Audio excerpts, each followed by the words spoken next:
Mi nombre es Matías Cuevas y soy el vocero del Partido Centro Democrático. A continuación, resumiré los proyectos de ley que presentaremos. El primer proyecto es el 127 de 2016 de la Cámara de Representantes, por medio del cual se modifica el artículo 162 de la Ley 599 del año 2000, que trata del reclutamiento de menores. ¿Cuál es el diagnóstico del problema? De acuerdo a investigaciones realizadas, se establece que el método de reclutamiento de niños, niñas y adolescentes más utilizado es el reclutamiento forzado, del que se entiende como una imposición por parte de las FARC a una comunidad para que los menores de edad ingresen a un grupo guerrillero con el fin de desarrollar acciones relacionadas con el conflicto armado. Este tipo de reclutamiento implica dos acciones: la coacción física y el engaño. Los grupos insurgentes se aprovechan de las condiciones económicas, sociales, el maltrato, la pobreza y el abuso sexual, y así engañan a los menores de edad y los reclutan de esta manera. ¿Qué objetivos se persiguen con este proyecto de ley? El presente proyecto de ley se centra en la situación de los niños y las niñas víctimas del reclutamiento ilícito en Colombia, bajo la óptica del reproche social por daños irreparables que se les ocasiona y por la vulneración en el ejercicio de sus derechos. Se justifica un aumento en la condena a los victimarios y el ajuste jurídico como tipo penal de lesa humanidad, además con el firme propósito de provocar acciones preventivas y correctivas. Después se promueven investigaciones exhaustivas y garantización del trámite y culminación del proceso penal con las correspondientes medidas punitivas. Las herramientas de solución que se dan para este problema son la implantación de penas carcelarias entre 10 y 20 años para los cometedores de este tipo de crímenes. Además, una multa de entre 2.000 y 4.000 salarios mínimos legales vigentes. Y en caso de violación sexual se agrava la pena aumentando su tiempo de cárcel entre un tercio y la mitad adicional a la pena inicial. Proyecto de Ley 2. El proyecto de Ley 2269 del 2017 del Senado, por medio del cual se le otorgan facultades extraordinarias al presidente de la República para incrementar de manera extraordinaria el salario mínimo legal mensual vigente. ¿Cuál es el diagnóstico del problema? Este proyecto de ley es una respuesta al deterioro económico y social que padece Colombia.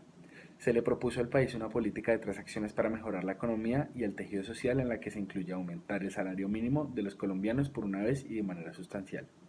Esto busca producir el menor impacto inflacionario traducido en indicadores económicos, los cuales afectarán sustancialmente las finanzas públicas.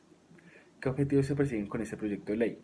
A través del proyecto de ley se tramita aumentar el salario mínimo legal vigente para así mejorar la relación entre empresarios y trabajadores. Es por lo tanto que se pretende el aumento del salario para dignificar la vida del trabajador y de su familia. Se busca también transformar la economía a una de tipo solidario. ¿Qué herramientas de solución se le dan a este problema? Los siguientes artículos ayudan a la solución del problema.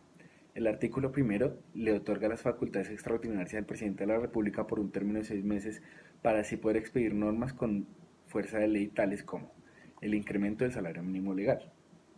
Además de esto, se le da una articulación jurídica y tributaria y financiera para evitar inflación en las pensiones e inclusión de dicho aumento, en la base de la liquidación de las prestaciones sociales y aportes a la seguridad social de los trabajadores. El tercer proyecto es el proyecto de ley 156 del año 2015 del Senado, por medio del cual se establecen rebajas a penas de miembros de la fuerza pública por hechos relacionados con operaciones militares y policiales autorizadas, en particular con operaciones de orden público. El diagnóstico de este problema es: a causa de la lucha prolongada de las Fuerzas Armadas contra distintos grupos insurgentes al margen de la ley, la institucionalidad democrática del país se ha visto involucrada, puesto que algunos de los miembros de la fuerza pública han cometido desafueros y han incurrido en hechos punibles, los cuales han obligado a la justicia a castigarlos. Por lo tanto, estos miembros han de pagar sus actos considerados como delito con penas restrictivas de la libertad. ¿Qué objetivos se persiguen con este proyecto de ley? Se ofrece beneficios judiciales a aquellos miembros de la fuerza pública que han cometido algunos delitos punibles relacionados con la ejecución de operaciones de orden público legales debidamente autorizados anteriores a la vigencia de la presente ley. La pena de privación de la libertad será de máximo 5 años. Quienes ya hayan sido condenados y hayan pagado una tercera parte o más de su condena y menos de 5 años de privación de la libertad, se les concederá una pena de detención domiciliaria hasta completar los 5 años de privación de libertad. Quienes ya hayan excedido los 5 años de detención tendrán libertad condicional durante los siguientes 2 años, al cabo de los cuales quedarán libres. Una vez ejecutoriada la sentencia en cualquiera de los casos anteriores, no podrán abrirse nuevas causas judiciales relacionadas con los hechos que le dieron origen. ¿Qué herramientas de solución se dan para este problema? Se utiliza la reducción de penas a integrantes de la fuerza pública los cuales hayan cometido delitos punibles. Este beneficio es otorgado únicamente a los miembros juzgados antes de ser publicada la ley, ya sea reducción de la pena con detención domiciliaria o reducción de la sentencia condenatoria.